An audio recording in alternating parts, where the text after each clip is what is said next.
Mundo antigo, antes do grande dilúvio. Bem-vindos a um mergulho fascinante no passado, um tempo misterioso e enigmático que muitos desconhecem. Aqui, exploraremos criaturas que hoje são apenas lendas e pessoas que viveram por centenas de anos. Estamos falando da Era Pré-Diluviana, um período registrado nos primeiros capítulos do livro de Gênesis da Bíblia. De acordo com as escrituras, nessa época, a humanidade alcançou feitos extraordinários, mas também cultivou um estilo de vida marcado pelo pecado. Você já se perguntou como era a vida das pessoas naquela época? O que faziam? O que aconteceu no mundo antes do grande dilúvio? Prepare-se para descobrir tudo isso neste vídeo. Após serem expulsos do Éden, Adão e Eva se estabeleceram, tiveram filhos e filhas. O primeiro filho deles, Caim, infelizmente se tornou o primeiro assassino da história ao tirar a vida de seu irmão Abel. Como consequência desse ato terrível, Deus marcou Caim, e ele construiu a primeira cidade chamada Enoque, mencionada no livro de Gênesis. É importante notar que, de acordo com as Escrituras, o ser humano foi criado por Deus com capacidade intelectual e moral. Isso significa que, embora tenha havido desenvolvimento intelectual e tecnológico ao longo do tempo, não houve evolução como algumas teorias científicas afirmam. Isso fica claro quando observamos os relatos bíblicos sobre o período pré-diluviano. Os primeiros seres humanos já eram capazes de construir cidades, e seus descendentes contribuíram com inovações, como criação de gado, artes musicais e metalurgia. Na época de Noé, o homem tinha recursos e habilidades para construir uma grande arca, conforme as instruções divinas. Havia um notável avanço tecnológico e cultural nesse mundo antigo. Uma pergunta comum sobre esse período diz respeito à sua duração. A Bíblia não especifica quanto tempo durou a Era Pré-Diluviana, mas muitos estudiosos acreditam que pode ter sido muito mais longa do que o restante da história bíblica.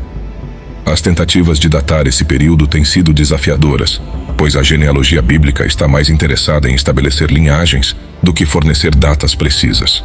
O mundo antigo antes do grande dilúvio é um enigma que nos intriga, um tempo de grandes realizações e, ao mesmo tempo, de desafios morais. Embora a Bíblia não revele todos os detalhes, ela nos oferece indícios intrigantes de um passado distante que continua a nos fascinar. Primeiro, é importante entender que as listas genealógicas da Bíblia não são exaustivas. Elas representam, mas não detalham todas as gerações. Isso pode criar lacunas propositais para destacar figuras importantes na história bíblica. Nas genealogias representativas, quando se diz que alguém gerou o outro, não significa necessariamente que era seu pai, mas sim um ancestral. Essa interpretação se aplica também às genealogias pré-diluvianas encontradas em Gênesis. Uma característica notável desse período foi a longevidade das pessoas. Naquela época, havia apenas uma língua, e Deus permitia que os seres humanos vivessem centenas de anos.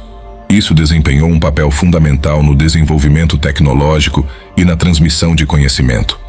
Embora haja interpretações variadas sobre a longevidade pré-diluviana, a mais tradicional considera que as pessoas realmente viveram centenas de anos, como indicado no texto bíblico.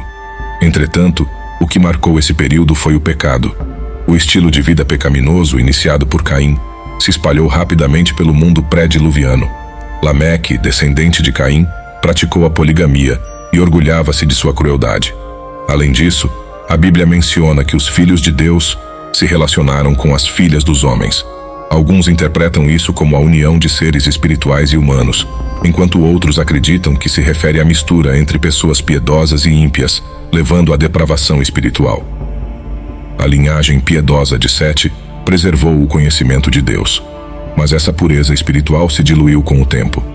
O resultado dessa mistura foram os Nefilins, homens de grande fama na antiguidade. No entanto, mesmo nesse período sombrio, houve indivíduos fiéis ao Senhor. Enoque, por exemplo, foi lembrado como um homem de fé, até mesmo nos tempos do Novo Testamento. Ele desfrutou de uma conexão íntima com Deus e não experimentou a morte. Noé também se destacou como uma exceção, mantendo sua fidelidade ao Senhor durante o período pré-diluviano. Sua história é uma das mais conhecidas e importantes da Bíblia. Assim, esse mundo antigo antes do grande dilúvio é repleto de mistérios e intrigas, onde a longevidade, o pecado e a fé se entrelaçam para criar uma narrativa fascinante que ainda nos fascina nos dias de hoje. Dentro do texto sagrado, encontramos um relato importante, a família de Noé, a única que sobreviveu ao dilúvio, quando Deus decidiu que a corrupção generalizada da sociedade era insuportável. Esse período sombrio culminou na ira divina e na destruição da terra. A situação era desesperadora, com a maldade alcançando níveis alarmantes. O autor bíblico registra a insatisfação de Deus com a humanidade. Devido ao pecado e depravação do homem na terra, o ser humano se corrompeu e se entregou ao pecado e paixões da carne. No Novo Testamento, o apóstolo Pedro descreve o fim da era pré-diluviana de forma simples. Naquela época, o mundo foi destruído pelo dilúvio. Essa história serve como um alerta para nós. Jesus Cristo também advertiu que, nos últimos dias, veríamos um ressurgimento do estilo de vida da época de Noé. As pessoas viverão conforme seus próprios desejos, entregando-se a festas, banquetes e relacionamentos, tão ocupadas que ignorarão o chamado de Deus ao arrependimento. Isso é semelhante ao que aconteceu na geração pré-diluviana. A realidade só será reconhecida quando o julgamento divino for inevitável, sem chance de retorno. Jesus usou a metáfora das águas do dilúvio para ilustrar esse momento crítico, quando os ímpios foram levados pela inundação. Nos dias de hoje, aqueles que vivem sem considerar Deus também enfrentarão a justiça divina. Queremos ouvir sua opinião. O que você pensa sobre o mundo pré-diluviano e a mensagem que ele nos traz? Compartilhe nos comentários. Se gostou deste vídeo, inscreva-se no canal, caso ainda não o tenha feito. Até a próxima, se Deus permitir.